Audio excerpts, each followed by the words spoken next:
Je suis rentrée dans une maison vide. Ni en désordre, ni cambriolée. Vide. Tous les meubles. Disparus. Tous les appareils électroménagers. Disparus. Mes papiers. Mes bijoux. La montre de ma grand-mère. Tout. Disparu. Et sur le sol de la cuisine, une simple enveloppe avec mon nom dessus. Je l'ai ramassée. Mes mains ne tremblaient pas. Parce qu'au fond de moi, je le savais déjà. Laissez-moi vous parler de ma mère. Elle était charmante. Chaleureuse. Le genre de femme que tout le monde adorait au premier regard. Mais derrière les portes closes, c'était une toute autre histoire. Toute ma vie, elle m'a traitée comme une locataire dans sa propre famille. Ma sœur était la préférée. Elle l'avait toujours été.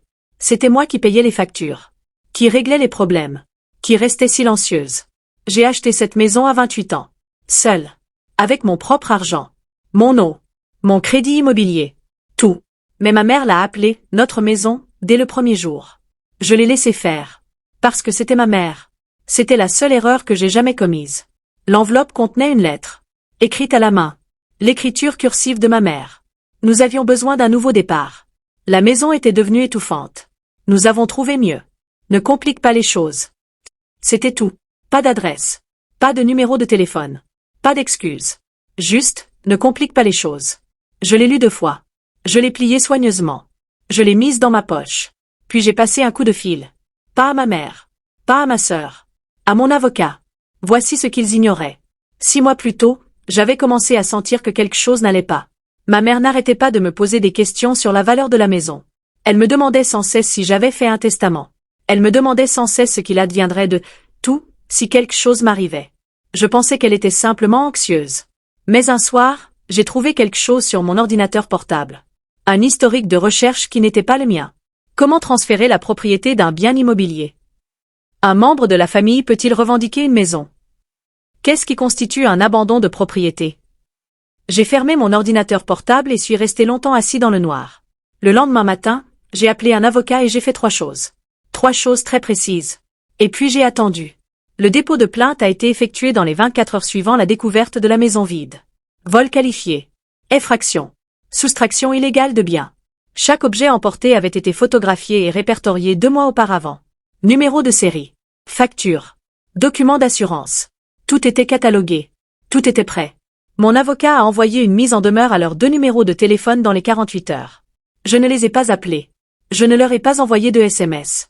J'ai simplement laissé la justice suivre son cours. Et j'ai attendu. 2 semaines passèrent. Puis 3. J'ai remeublé ma maison. Lentement. Paisiblement. J'ai mieux dormi que depuis des années. Personne ne me demandait d'argent à minuit. Personne ne fouillait dans mes affaires. Aucune tension en franchissant le seuil de ma porte. Pour la première fois de ma vie d'adulte, je me sentais libre. Et puis la 7e semaine arriva. Mon téléphone sonna. Le numéro de ma mère. Je laissai sonner 3 fois. Puis je répondis. Elle pleurait avant même que je n'ai prononcé un seul mot. Pas des sanglots discrets. Des pleurs de panique. Ils disent qu'on doit tout rendre. Il y a des mises en demeure. Ta sœur a reçu une lettre à son travail. Ils parlent de poursuites pénales. Qu'est-ce que tu as fait? Pourquoi fais-tu ça à ta propre famille? Je restai silencieux un instant.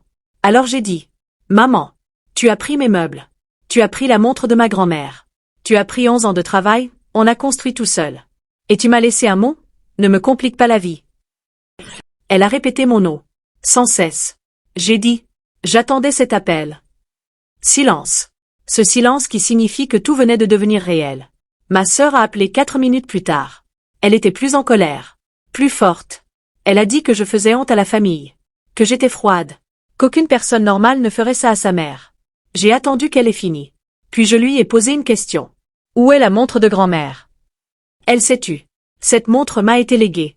Par écrit. Et tu l'as prise. Alors avant de me parler de famille, dis-moi où elle est. Elle a raccroché. Elle a été rendue par coursier 3 jours plus tard. Ma mère a rappelé la semaine suivante. Ton différent cette fois. Plus doux. Plus prudent. Elle s'est excusée. Elle a dit avoir paniqué. Ma sœur l'avait convaincue que c'était la bonne chose à faire. Elle a dit qu'elle ne pensait pas que je passerais à l'acte. Et cette dernière phrase, c'était la chose la plus sincère qu'elle m'ait jamais dite. Elle ne pensait pas que je passerais à l'acte. Toute ma vie, j'avais joué ce rôle. Celle qui encaisse. Celle qui pardonne. Celle qui reste silencieuse et maintient la paix. Elle avait bâti tout son plan sur l'image de moi qui n'existait plus. L'affaire a finalement été réglée. Tout a été restitué ou remboursé. Ma sœur a perdu une opportunité professionnelle à cause de la lettre envoyée à son employeur. Ma mère a passé des mois à payer des frais d'avocat qui ont anéanti tout espoir de nouveau départ. Et moi? J'ai changé les serrures. J'ai mis à jour tous les documents. J'ai effacé tous les noms qui n'étaient pas les miens de tous les documents m'appartenant. Et enfin, j'ai vécu dans ma propre maison comme si elle m'appartenait. Parce que c'était le cas. Elle m'avait toujours appartenu. On me demande si je le regrette. Si j'aurais aimé laisser tomber. Je leur dis la vérité. Dès l'instant où j'ai franchi le seuil de cette maison vide, j'avais deux choix.